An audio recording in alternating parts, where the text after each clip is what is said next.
Assalamualaikum warahmatullahi wabarakatuh. Perkenalkan, nama saya Maryam Ulfama Muda dari kelompok 5 dengan materi produk bank syariah. Apa saja sih produk bank syariah itu? Produk bank syariah itu terbagi menjadi 3, ada penghimpun dana, penyalur dana, dan jasa. Yang akan saya bahas itu mengenai penghimpunan dana. Untuk penghimpunan dana terbagi menjadi 3, bukan hanya di bank konvensional saja. Di bank syariah juga sama, namun yang membedakannya itu sistem keuangannya. Yang pertama, ada tabungan. Dalam bank syariah, tabungan terbagi ke dalam 2 jenis akad. Akad yang pertama yaitu titipan, bisa disebut dengan wadiah, dan bagi hasil biasa disebut dengan mudharabah. Untuk wadiah, setiap tabungan yang kita simpan itu tidak akan dipergunakan oleh bank. Namanya juga titipan kan, tanpa sepengetahuan dan izin dari pemiliknya kita nggak bisa menggunakannya. Untuk akad mudharabah, uangnya boleh digunakan oleh bank. Digunakan oleh bank dalam artian ya digolangkan gitu ya. Jadi setiap kita akan membuka tabungan, itu biasanya kita bisa menentukan jenis akad yang kita mau. Mau sekedar titipan atau bagi hasil. Namun biasanya bank lebih menyarankan yang mudharabah. Bedanya apa sih wadiah dengan mudharabah? Bedanya, nasabah wadiah tidak akan mendapatkan keuntungan. Kalau nasabah mudharabah bisa mendapat keuntungan atau bertambah. Tapi bertambah di sini bukan sebagai bunga, tetapi sebagai bagi hasil. Pembagian hasilnya itu sesuai dari persentase keuntungan bank dalam menggunakan uang kita. Yang kedua ada giro. Giro adalah uang yang bisa diambil menggunakan cek. Tujuannya untuk memudahkan transaksi bisnis yang penarikannya bisa dilakukan setiap saat. Jumlah penarikan dan transfernya tidak terbatas selagi saldonya mencukupi. Giro juga terbagi ke dalam 2 jenis akad wadiah dan akad mudharabah. Giro dan tabungan itu sama, bedanya tabungan cocok untuk orang yang jarang melakukan transaksi dan jumlah transaksinya itu tidak dalam jumlah yang besar. Kalau giro cocok untuk orang yang sering beraktivitas dengan bank, sering melakukan transaksi ataupun penarikan dan dalam jumlah yang besar. Yang ketiga, ada deposito. Deposito adalah tabungan berjangka, tabungan yang tidak bisa diambil sebelum waktu yang telah ditentukan. Untuk pengambilannya ditentukan di awal setoran, seperti kita menanam modal atau saham di bank. Misal, si A membuka tabungan deposito di bank syariah sebesar 10 juta, maka bank akan membuat perjanjian dengan si A untuk jangka waktu dan persentase bagi hasilnya pun disepakati oleh bank dan si A itu. Jika bank mendapatkan keuntungan, maka uang si A itu pun akan bertambah. Nah, maka bank akan melakukan bagi hasil.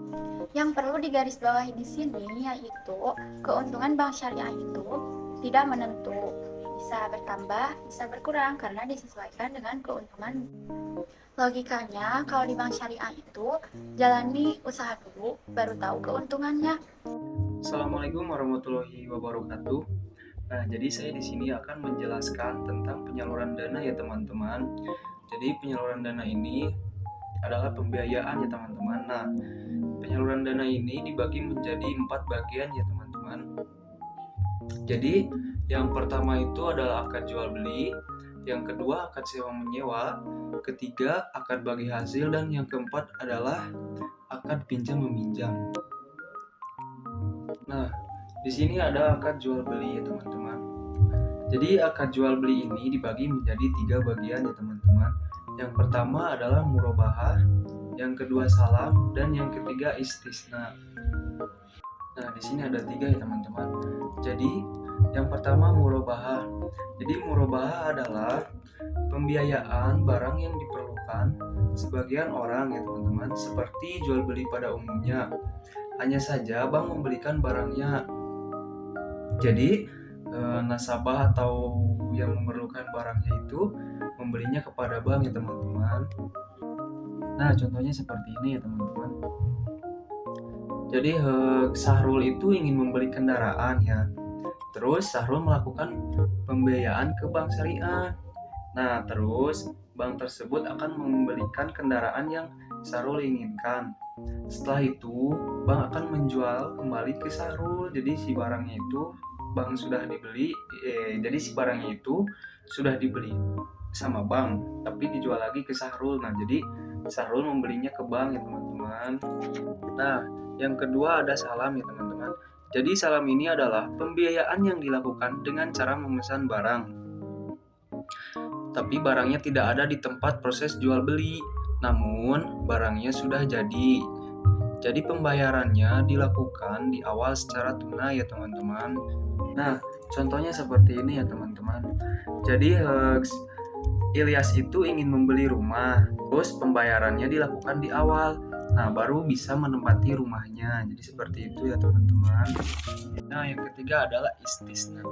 Jadi istisna ini adalah pembiayaan yang dilakukan dengan cara memesan barang, namun barangnya itu belum jadi. Nah, untuk pembayarannya tidak disyaratkan seharusnya dibayar di awal ya.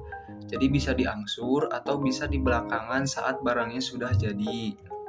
Nah, jadi contoh istisna itu seperti ini ya teman-teman.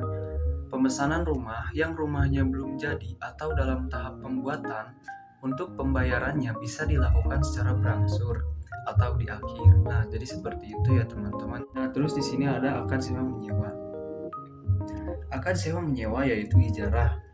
Contohnya seperti ini ya teman-teman.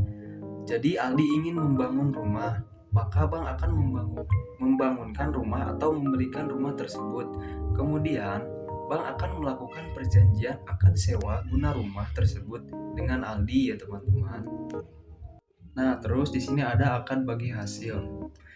Jadi akad bagi hasil ini dibagi menjadi dua bagian ya teman-teman. Yang pertama adalah mudarobah. Jadi mudarobah ini adalah akad penyedia modal dan pengelola usaha. Nah, jadi contohnya itu seperti ini. Bank menyediakan modalnya, lalu kita yang mengelola usahanya. Jadi si bank tersebut itu memberikan modal kepada kita ya teman-teman. Nah, yang kedua yaitu musyarakah. Jadi musyarakah adalah akad beberapa pemilik modal ya teman-teman dengan yang menjalankan usahanya. Bisa diartikan seperti kerjasama beberapa pihak. Nah, jadi contohnya itu seperti ini ya teman-teman. Modal bank dengan modal kita itu disatukan, lalu kita yang mengelola usaha tersebut. Dan kita sebagai yang mengelola usaha itu bisa perorangan ataupun bisa mengajak orang lain ya teman-teman. Nah, jadi yang terakhir adalah akad pinjam meminjam atau card ya teman-teman. Jadi bank hanya menggunakan biaya administrasi, tidak ada tambahan pengembalian. Jadi uang yang dipinjamkan sesuai dengan uang yang kita kembalikan ya teman-teman. Nah, biasanya uang yang dijadikan pinjaman ini adalah uang hasil zakat, terus hasil infak, terus hasil sodako ya teman-teman, dan pendapatan dari denda-denda masyarakat ya atau nasyabah. Jadi seperti itu ya teman-teman. Kali ini aku akan membahas produk bank syariah. Apa saja produk bank syariah? Ada beberapa di antaranya yaitu nomor 1, pengalihan hutang. Bank akan membayarkan hutang kita, lalu kita membayar hutang tersebut dengan bank. Yang nomor 2, transfer. Pengiriman uang dari rekening kita ke rekening lain. Yang nomor 3, jasa tukar uang. Bisa rupiah dengan rupiah atau rupiah dengan mata uang negara lain. Untuk yang mau keluar negeri nih harus ditukar dulu uangnya, nanti gak bisa belanja kalau masih uang rupiah. Yang keempat, gadai emas. Kita melakukan pinjaman dengan cara menggadaikan emas. Yang nomor 5, ATM. Dari bank yang bersangkutan atau dari bank lain akan menyediakan ATM ini untuk yang mau mengambil uang atau bertransaksi, namun gak mau ke bank langsung atau malas nungguin antrian. Yang nomor 6, SMS banking.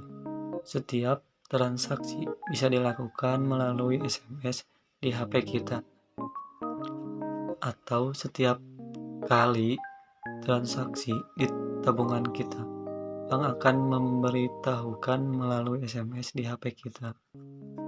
Yang nomor 7, mobile banking, aplikasi yang dipasang di Android untuk memudahkan bertransaksi. Terdapat berbagai transaksi yang bisa dilakukan di mobile banking.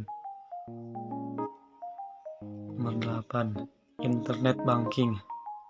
Website atau link yang disediakan bank dan digunakan untuk memudahkan transaksi. Bisa juga dibuka melalui HP atau komputer. Yang ke-9, debit card atau kartu debit. Kartu yang digunakan untuk bertransaksi dan berbagai pengganti uang. Saldo yang termuat di dalam kartunya berdasarkan uang yang kita tabung. Yang nomor 10, kredit card atau kartu kredit. Kartu pembayaran pengganti uang untuk memudahkan transaksi. Kartu kredit ini sifatnya bank meminjamkan uang dengan kita dan kita mengurangi uang yang ada di tabungan kita. Yang nomor 11, e-money atau uang elektronik. Untuk pengganti uang yang berbentuk kartu. Bisa dipakai siapa saja dan bisa dipindahkan tangankan.